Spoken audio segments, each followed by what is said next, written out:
तो जैसा हमने इलेक्ट्रोस्टैट में पढ़ा था F is equal to Q E, ठीक है, जब कोई चार्ज पार्टिकल इलेक्ट्रिक फील्ड में एंटर करता है then F is equal to क्या होता है, बोलो, क्यू ई होता है। सिमिलरली मैग्नेटिक फील्ड में भी क्या होता है, चार्ज पार्टिकल पर एक फोर्स एक्ट करना स्टार्ट कर देता है which is known as magnetic force and its specific name is Lorentz force. समझ में आ रहा है, लॉरेंट्ज फोर्स। इसका वेक्टर फॉर्म क्या होगा, इट्स वेक्टर फॉर्म, चार्ज इसके अंदर क्वांटिटी है बाहर आ जाएगी, साइन थीटा है मतलब क्रॉस होगा, ठीक है, v और d के बीच क्रॉस प्रोडक्ट होगा। क्रॉस प्रोडक्ट याद है कि भूल गए हो, i j k याद है, i cross j is equal to 1, j cross k is equal to 1, k cross i is equal to 1। समझ में आ रहा है, बोलो भाई, क्लियर हुआ? So i cross j is equal to 1, j cross k is equal to 1, k cross i is equal to 1। समझ में आ गया है? ठीक है भाई, बोलिए, क्लियर हुआ ये बेसिक्स? ठीक है, बट हम इलेक्ट्रोस्टैट्स में पढ़ चुके हैं, इलेक्ट्रोस्टैट्स में स्टेशनरी चार्ज पार्टिकल केवल इलेक्ट्रिक फील्ड प्रोड्यूस करता है, but accelerating charge particle can produce magnetic field, electric field and energy, radiates energy. Electromagnetic wave भी ऑप्शन में आ जाता है कई बार नीट में, एनर्जी के प्लेस में, ठीक है। अब समझिएगा, तो actually accelerating charge particle electric field और मैग्नेटिक फील्ड एक साथ प्रोड्यूस करता है, इसलिए जो एक्चुअल फोर्स होता है लॉरेंट्ज फोर्स, उसमें इलेक्ट्रिक फोर्स को भी काउंट कर लिया जाता है। तो एक्चुअली वेक्टर फॉर्म ये हो जाता है लॉरेंट्ज फोर्स का, इलेक्ट्रिक फोर्स क्यूई भी काउंट कर लिया गया है। एक्चुअल वेक्टर फॉर्म ये है, लिखिए, so actual vector form of Lorentz force, Lorentz force का एक्चुअल वेक्टर फॉर्म, समझ गए हैं? इसमें इलेक्ट्रिक फील्ड को क्यों इंक्लूड किया गया, क्योंकि इलेक्ट्रिक फील्ड और मैग्नेटिक फील्ड दोनों एक साथ प्रोड्यूस होते हैं when the charge particle is accelerating। समझ आ रहा है, जब चार्ज पार्टिकल एक्सेलरेटिंग होता है तो दोनों एक साथ प्रोड्यूस होते हैं। समझ आ गया है, बोलो भाई, ठीक है। तो इस पे न्यूमेरिकल्स आएंगे, इलेक्ट्रिक फील्ड भी गिवन होगा, मैग्नेटिक फील्ड भी गिवन होगा, वेलोसिटी की वैल्यूज भी गिवन होगी। बुक्स में आपको अच्छे से मिलेगा, ये बहुत ही फेमस कंसेप्ट है, इजीली नहीं लेंगे इसको। अब आगे बढ़िए, अब इसमें लिखिए, हाँ, direction of magnetic force, direction of magnetic force determined by, चुंबकीय बल की दिशा, direction of magnetic force determined by right hand palm rule 2। इसके पहले हमने पढ़ा था right hand palm rule 1, right hand palm rule 2 and Fleming's left hand rule. चलो, किसी ने तो बाएं हाथ का प्रयोग किया, left hand rule, Fleming's left hand rule. मैं तो दिन में 2 बार करता ही हूँ बाएं हाथ का प्रयोग। इससे पहले मैंने लेफ्ट हैंड को यूज किया था फ्लेमिंग के पहले, वो अलग बात है, फेमस नहीं है वो।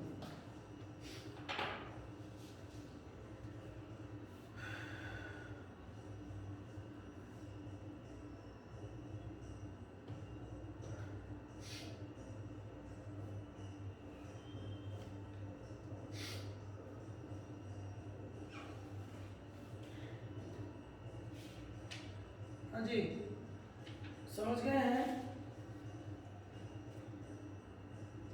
हाँ, ये रूल्स क्या होते हैं यहीं पे कर लीजिए, फिर आगे बढ़ते हैं। राइट हैंड पाम रूल, ये तो बहुत इजी है।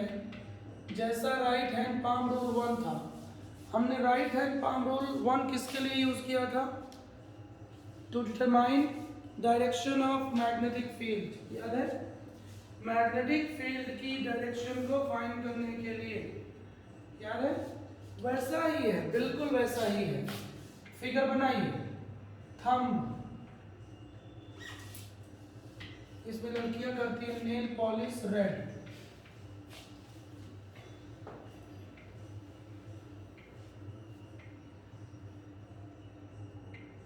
कियारा आडवाणी का हाथ है ये, उसकी लास्ट वाली फिंगर थोड़ा मोटी है, मैं चुप्पे से देखा था।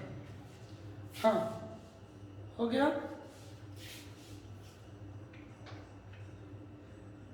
Finger, all fingers, finger, F for finger, F for field. Finger यहाँ पे फील्ड को शो करती है, और यहाँ कौन सा फील्ड है? खाली मैग्नेटिक फील्ड। समझ लिया?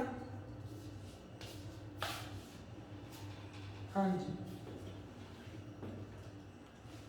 समझी गया? थंब करंट को शो करता है, आई की डायरेक्शन लेना है, तो ये हो गया मैग्नेटिक फील्ड, ये हो गया करंट, तो इन दोनों के परपेंडिकुलर होगा फोर्स। बिल्कुल राइट हैंड पाम रूल 1 जैसा ही है। मैं इसीलिए इसको पढ़ाता हूँ क्योंकि इसका यूज ज़्यादा आसान है, इसका यूज ज़्यादा आसान है। क्लियर है?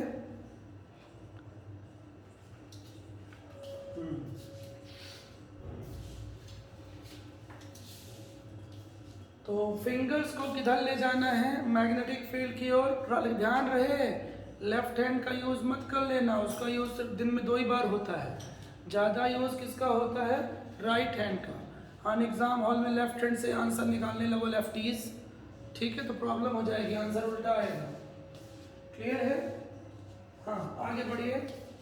हाँ, हेडिंग करिए, Fleming's left hand rule, Fleming's left hand rule, left hand rule ऐसे समझिएगा, समझिएगा। 4 finger, central finger, mid finger नहीं बोलना है हमको, 4 फिंगर, सेंट्रल फिंगर और थंब, ठीक है। कंटिन्यू मास्क क्यों लगाया? पीछे बैठ जाओ, तो मास्क खोल लो, सफोकेशन नहीं होता है। मैं तो भाई 10 मिनट जगह मास्क नहीं लगा पाता,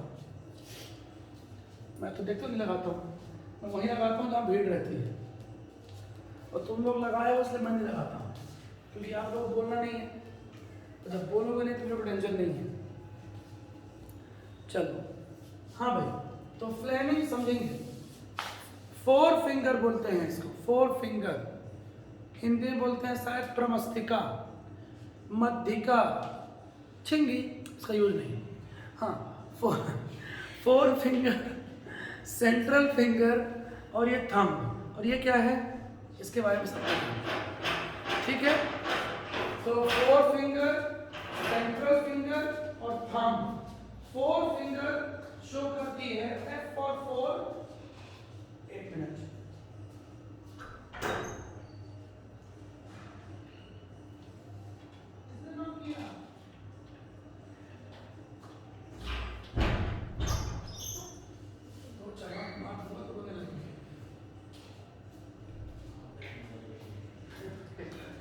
चलो।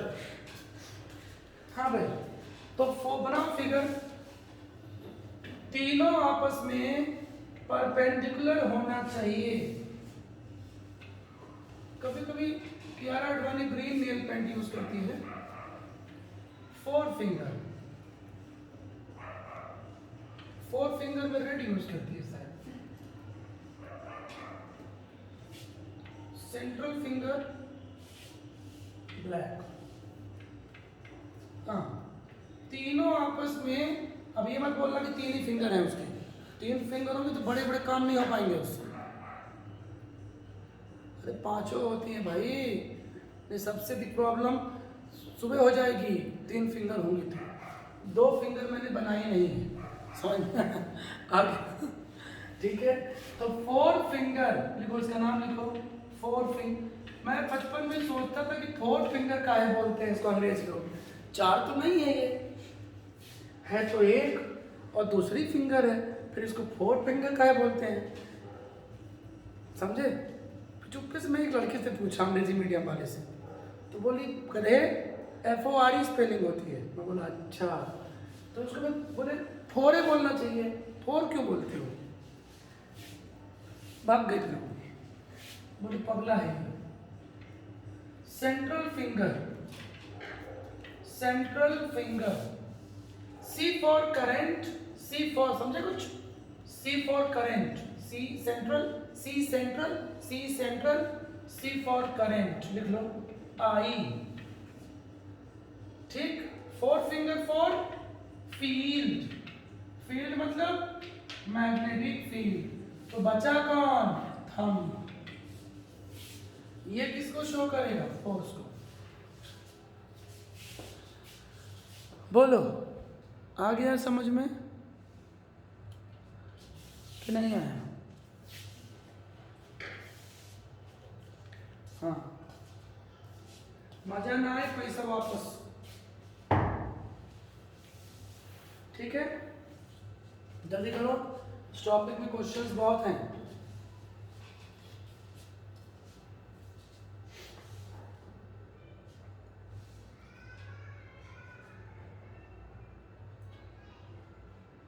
हो गया, चलिए।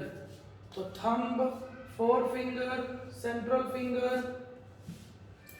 तो left hand stretch in such a way that all 3 thumb, 4 fingers, central finger mutually क्या होने चाहिए, परपेंडिकुलर।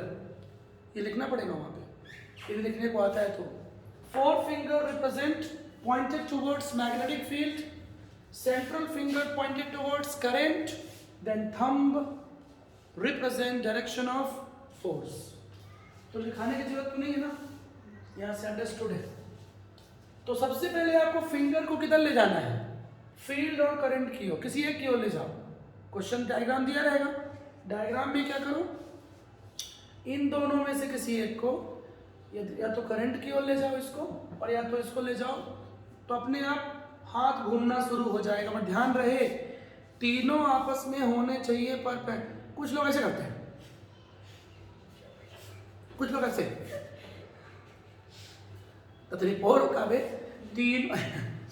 तीन all 3 fingers should be mutually perpendicular। तीनों होनी चाहिए, नहीं फिर आंसर ना आएगा। कुछ ऐसे उंगली करना है क्या, हाँ, तो तीनों क्या होने चाहिए, म्यूचुअली परपेंडिकुलर। ठीक है, क्लियर हो गया। लेकिन फ्लेमिंग की एक खास बात है, इसने सिर्फ बाएं हाथ का प्रयोग नहीं किया था, बहुत जालिम इंसान था ये, इसने राइट हैंड का प्रयोग भी किया है। आगे आएगा इंडक्शन में, अगले चैप्टर में राइट हैंड रूल भी दिया है इस महानुभाव में, मतलब दोनों हाथ का बराबर प्रयोग किया है। क्लियर है, चलो, ये हो गया डायरेक्शन ऑफ मैग्नेटिक फोर्स। अब आगे बढ़िए।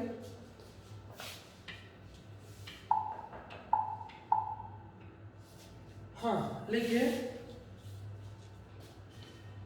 हाँ अच्छे से लिखेंगे, पैराग्राफ चेंज करके लिखिएगा।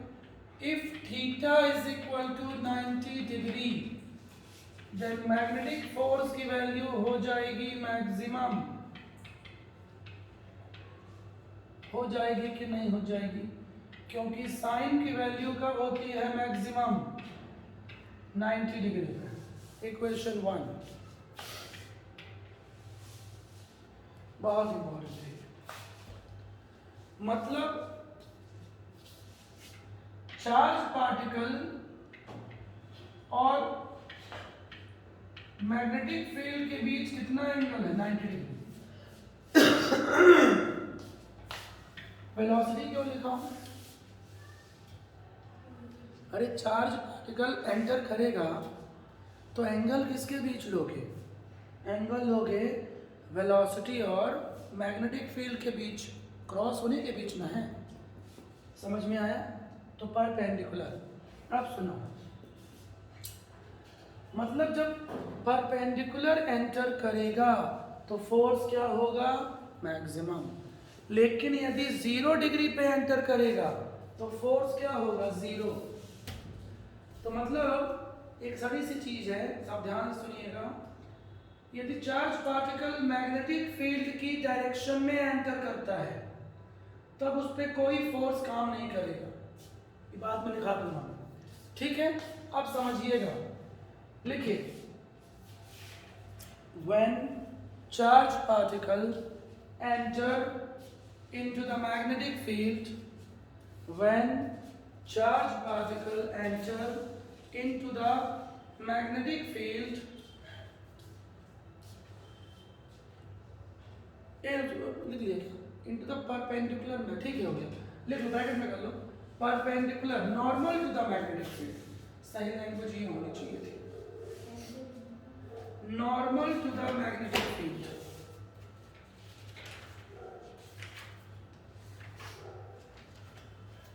हो गया? देन पाथ ऑफ द, सबसे इंपॉर्टेंट पाथ, पाथ नहीं, path, path of the charge particle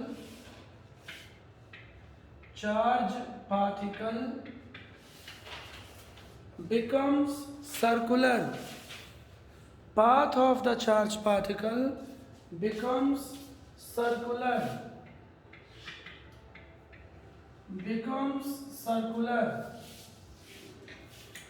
बना लीजिए, जिसकी रेडियस r हो सकती है।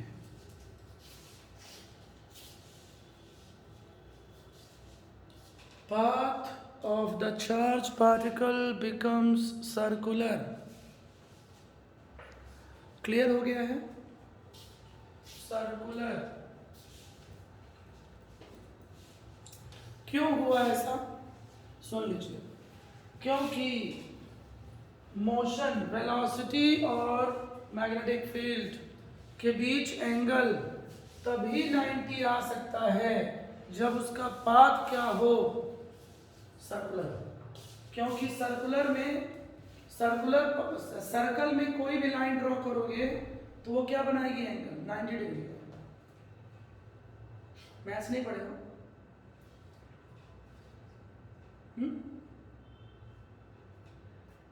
अरे भाई, सर्कल में कोई भी लाइन खींचोगे, ड्रॉ करोगे सेंटर से मिलाने वाली, तो वो क्या होगी? 90 डिग्री का एंगल बनाती है, पता है? तो पाथ बहुत फेमस है ये, बना लो इसको, लिख लो अच्छे से।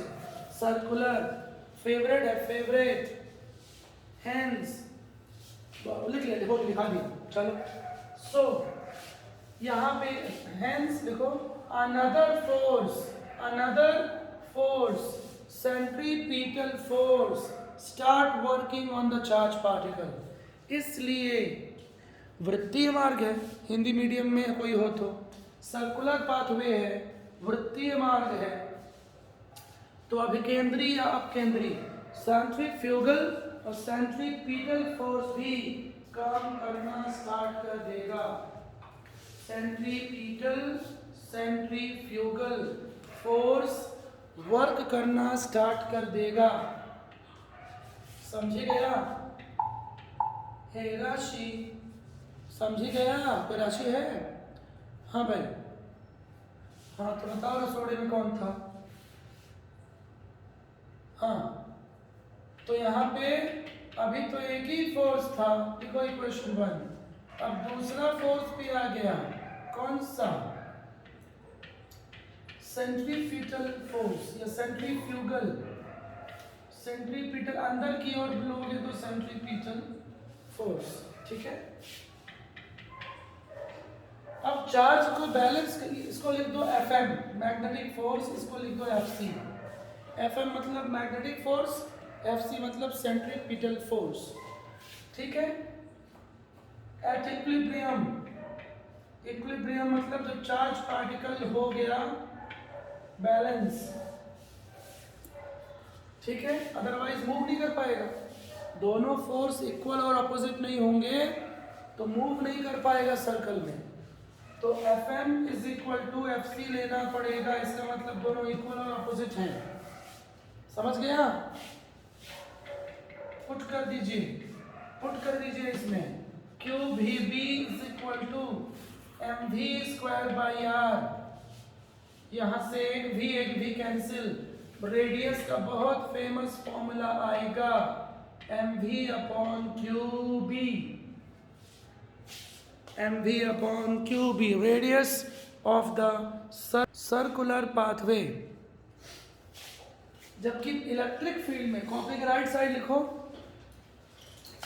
इन द इलेक्ट्रिक फील्ड जब थीटा 90 होता है, in the electric field path of the charge particle is parabolic, पढ़ा चुका हूं, पैराबोलिक। सेम सिचुएशन में, सेम सिचुएशन में, सेम सिचुएशन मीन्स बोलो, इलेक्ट्रिक फील्ड में सेम सिचुएशन में पाथवे क्या होता है? पैराबोलिक होता है, परवलयाकार, पैराबोलिक, ठीक है। जबकि मैग्नेटिक फील्ड में पाथवे क्या होता है? आगे बढ़िए, जल्दी खत्म करें इसको। अब लिखिए case 1, radius is equal to, अभी याद हो जाना चाहिए आपको, अभी खड़े खड़े, मास इंटू वेलोसिटी क्या होता है? Momentum. So P upon QB, P is equal to mv,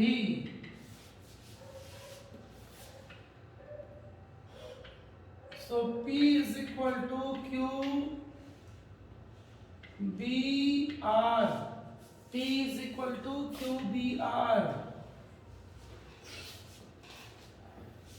P is equal to QBR, समझी गया? P is equal to QBR, linear momentum is equal to QBR। इसको छोटे से फॉर्मूला मान के फॉर्मूले नहीं बनाएंगे, क्योंकि ये फॉर्मूला बहुत इंपॉर्टेंट है और एक बार में याद भी हो गया होगा। हो गया है ना? बोलो हाँ, जिसको ना हुआ हो अकेले मिले, ठीक है। फिर उसको दवा देते हैं याद करने की, चार लाफा।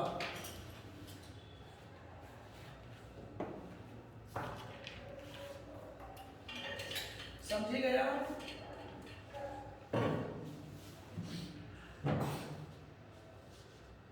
हाँ, so P is equal to QBR। आज ज्यादा लंबी क्लास कर लूंगा भैया, कम लोग जुड़े हैं, ठीक है। और रामनवमी भी है, हमारे घर में चिल्लाते हैं थोड़ा सा कि मंदिर मंदिर घुमा दो, ठीक है। मंदिर मंदिर जाते हो, डिस्टेंस रखते हो, बिल्कुल जाने तो भीड़ वालों को आगे, ज़्यादा टचिंग वचिंग नहीं, और मास्क लगाए बिना अंदर नहीं। मैं गया था, मैं तो ये दूर से भगवान को प्रणाम, अरे कहे भगवान के पास जाने में दर्शन दे देंगे मेरे को? अरे मंदिर के अंदर चला जाऊंगा तो क्या दुर्गा माता सामने खड़ी हो जाएंगी? बिल्कुल नहीं। अरे अच्छे कर्म ही भगवान की पूजा है, ठीक है। हाँ, घर की औरतों करने दो, वो नहीं मानती किसी की बात, खुद भी काली की होता है। हाँ, तो बिना काली से मिले उनका मन नहीं भरता है। फिर भी उनको मास्क लगा दो, मफलर बांध दो, तौलिया बांध दो, समझ दो, जो मिले सब बांध दो, उसके बाद पूजा पाठ करती रहे, क्योंकि कोरोना वायरस किसी का सगा नहीं है, ठीक है। डिस्टेंस रखिए, प्रिकॉशंस लीजिए, यही इसका उपाय है। वैक्सीन मुझे तो नहीं लगता कि 6 महीने के पहले आएगी, और अब केसेस भी कम हो गए हैं, खतरा सिर्फ उन्हीं लोगों को है जिनको अस्थमा ब्रोंकाइटिस है, सांस का रोग, या जिनकी एज 60 के ऊपर है, शुगर बीपी किडनी के बड़े पेशेंट हैं। ये ध्यान रखिएगा। मेरे स्कूल में एक लड़की है, उसके घर में 2 लोगों की डेथ हो गई है, 2 लोगों की, अभी पिछले हफ्ते। पलक गुप्ता कॉमर्स में, उसके 2 बड़े पापा की डेथ हुई है एक हफ्ते के अंतराल में। दोनों कोरोना पॉजिटिव थे, शुगर पेशेंट थे। इसलिए इजी नहीं लेना है कि हमारे यहाँ फैसिलिटीज़ नहीं है। कोरोना से किसी कुछ नहीं हो रहा है, सिर्फ किनको हो रहा है जिनको ब्रोंकाइटिस, अस्थमा, टीबी है, सांस का रोग है, और जिनकी एज ज़्यादा है। 50 से नीचे वाले यदि प्रिकॉशंस लेते हैं, अच्छी डाइट लेते हैं, खाने पीने में ध्यान देते हैं, तो फिलहाल रिपोर्ट तो यही आ रही है कि इसीलिए गवर्नमेंट भी अब ढील ढाल हो गई है ना। अब न्यूज़ उससे हट क्या करूँगा, समझे? तो बस प्रिकॉशंस लीजिए, घर वालों का जरूर ध्यान रखिए। अपने घर में भी कोई पेशेंट है शुगर बीपी का, अस्थमा का, ब्रोंकाइटिस का, टीबी का, तब आपको अलर्ट रहना पड़ेगा। आपको तो कुछ नहीं होगा, उनको हो जाएगा, माँ बाप को, इसलिए जरूर ध्यान रखिए। चलिए, हाँ, तो P = QBR, क्लियर हो गया? ठीक, बोलो, इसे कर लीजिए केस 1 का पॉइंट 1, पॉइंट 2 लिखिए फटाफट। R = MV/QB, P/QB, और हमको पता है लिनियर मोमेंटम और काइनेटिक एनर्जी में रिलेशन होता है 2mKE या 2mEK। कुछ लोग EK भी लिख, PK नहीं, PK बोलोगे तो हमें खाना जाएगा रेडियो लेके। PK नहीं, EK, उसके आगे की बात नहीं करूंगा, बाद में काफी असली है। हाँ, चलो, तो यहाँ क्या होगा, ये किस गोला में आ गया, गोला लेके, ऐसी मूवी √2mK/QB। सो लिनियर मोमेंटम, क्लियर हुआ? लिनियर मोमेंटम और काइनेटिक इंटरेस्ट से पढ़ो यार, है ना, सीखते जाओ चीजों को, कुछ भी डिफिकल्ट नहीं है। पढ़ने वाले के लिए सब इजी है, बस पैशन और इंटरेस्ट लगाओ, मोटिवेशन। दूसरा कर सकता है तो आप भी कर सकते हो। और साइंस एक ऐसी चीज है, मैथ्स, कि कोई कभी भी सीख सकता है, कभी भी, इसकी कोई एज नहीं है। जब आपके अंदर पैशन और जुनून आएगा तो साइंस मैथ्स में आप जीनियस बन जाओगे। सीखते जाओ, टीचर्स भी सीखते जाते हैं जो स्टडी करते हैं। नो वन इज परफेक्ट, समझ में आया? हाँ, आगे बढ़िए, ठीक है, क्लियर है यहाँ तक? यहाँ से काइनेटिक एनर्जी भी निकाला जा सकता है। इसको स्क्वायर कर दो, लेफ्ट और राइट में स्क्वायर कर दो, काइनेटिक एनर्जी भी निकल सकता है। ठीक है, आगे बढ़िए।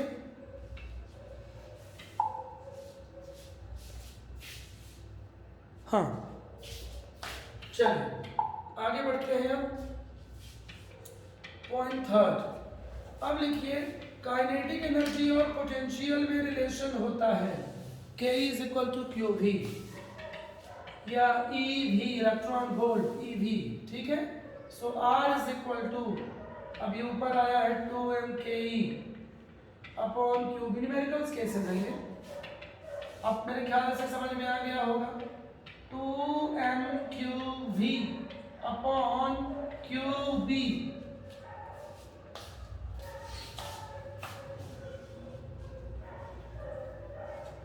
वेयर भी लिखो potential difference, accelerated potential difference, ऐसा भी बोल दिया जाता है। त्वरित विभव, एक्सेलरेटेड पोटेंशियल डिफरेंस, बोलिए, समझ आ गया?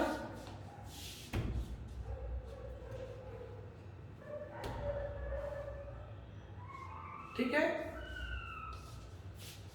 अगला point,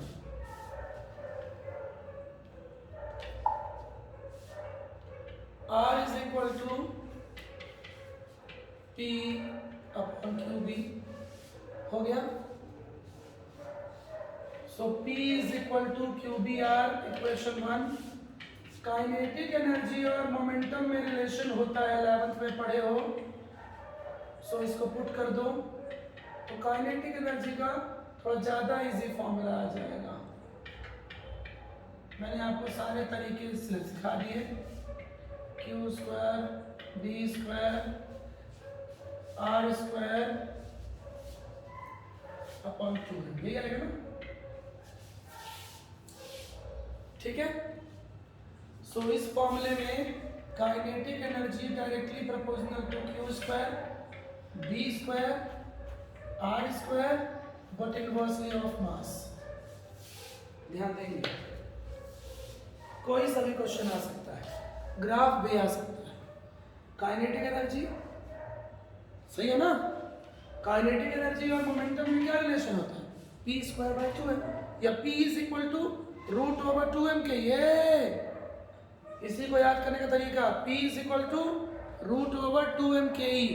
P is equal to root over 2m के ई, समझ रहे हो? हाँ, इसके आगे नेक्स्ट सेशन में होगा। नेक्स्ट